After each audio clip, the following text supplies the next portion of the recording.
Total War streaming event. I've been wanting to do this for 9 years, basically. Ever since Shogun 2, I've wanted to do some level of streaming for the Total War series, and I just played a match. I've made a commitment to play at least one match a day just to get myself less afraid of the multiplayer and more engaged in the community.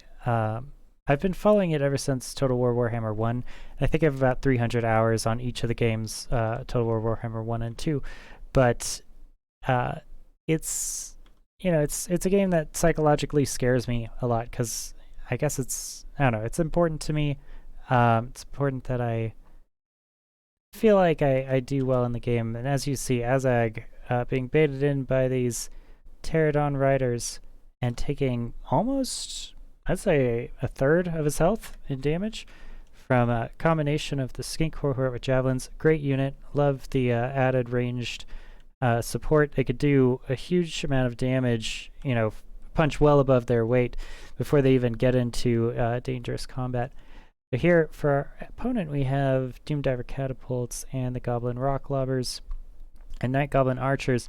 But as you see, this is a lot of ranged units. My flying units are also ranged. They can come right back here and start attacking this position. His Gambit is a little bit of a flank here. I'm kind of re-maneuvering my cohort of Surtech to try to get it on some better targets, and then bring in my Javelin cohort just as a skirmish force. As you can see, a lot of that ammunition being expelled there. Doesn't do too much against the Silver Shields or the Night Goblins, but we're throwing in that Ancient Stegodon, dealing with this flank. We'll bring the Chameleon Skinks over to add some range support.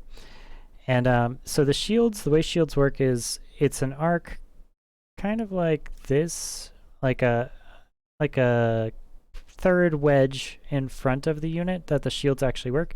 So you see, when we rotate to the side here, we start getting a lot more range damage. But Mazmudi is just punching through, doing lots of damage to these Doomdiver Catapults. We're creating kind of a ranged concave over here with the Pterodon Riders.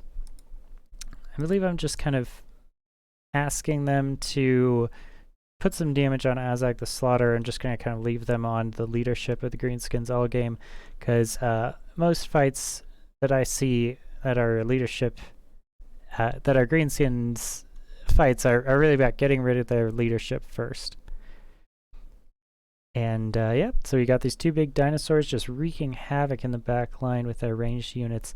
As you can see, we got routes already, some terrifying here from the Night Goblin Archers. And this is a lot of money that's wrapped up in here. And granted, I'm dealing with it with my money also, but these are expensive dinosaurs. But when they are done with that, and they've created enough space and range, they can't really keep up with them right now. Goblins are quite fast.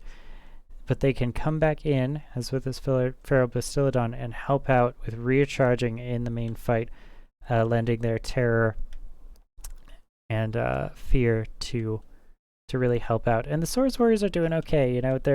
I'd say they're winning pretty correctly. These have 2 chevrons on them, but in a straight up fight, 52 weapon strength is a lot of damage to bring to the table, especially against only 50 armor of the biggins.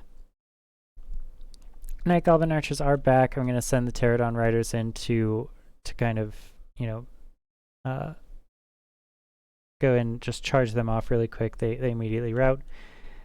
And as you can see, this Ancient Stegodon, it does range damage just by being around it. You can see some of these blowpipes coming in here and just doing the work. But yeah, when these big dinosaurs come back after their adventure, it's really the tail of the tape right there. I also used a banishment at the very end just to really well and truly clear out the remaining forces, and that was pretty much it.